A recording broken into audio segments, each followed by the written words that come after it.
Hey guys, I can hear the birds singing outside, which makes me happy. The only thing that will make me happier is explaining triple integration in spherical coordinates. The purpose of this video is to give you a conceptual overview so that you understand the formula that we're using, and the next video will apply it to a specific problem. All right, so what are we used to? Well, we're used to doing triple integration in rectangular coordinates, where you're basically taking space and breaking it up into tiny little rectangular solids. The volume of that, of course, is just easy to describe, so you get an integral that looks like dx, dy, dc.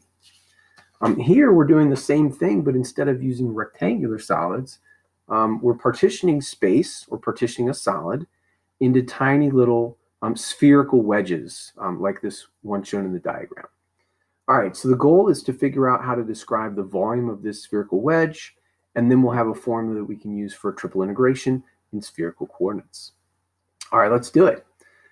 So basically what we want to do is figure out how to describe the length, width, and height of this spherical wedge.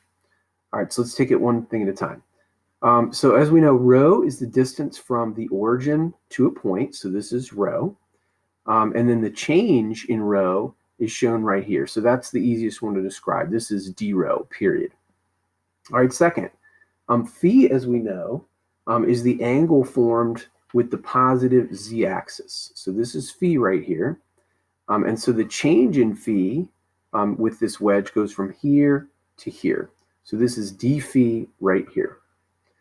Because the length of the radius is rho, we're using that as a scale factor. So d phi is scaled up by rho. So this arc right here is rho times d phi in length.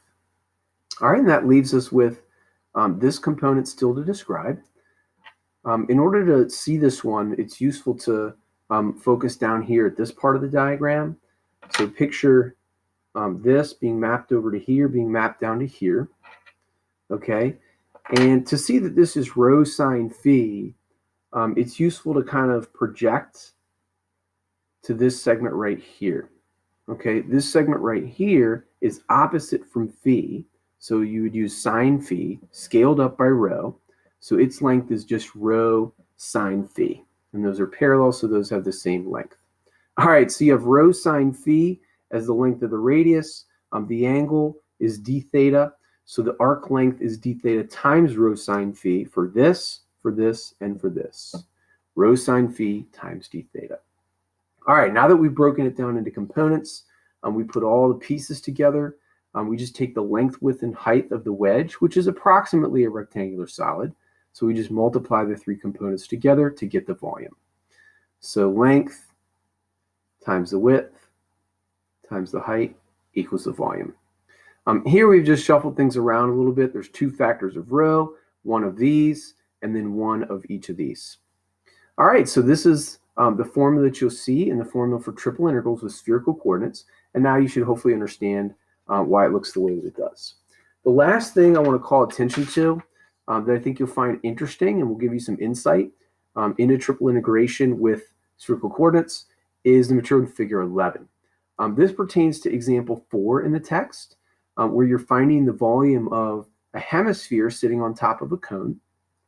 And I just think it nicely illustrates the process for partial integration.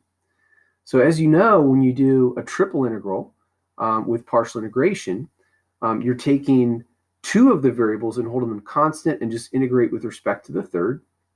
And then once you've done that, you still have one variable to hold constant and integrate with respect to the other. And then you're down to just the one variable, you integrate with respect to that, and boom, you've got your triple integral done. So let's look at the specifics.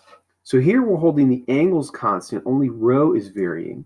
So picture like a point here. If rho is varying, that's just stretching and shrinking the segment. So you get a segment with that step in the partial integration.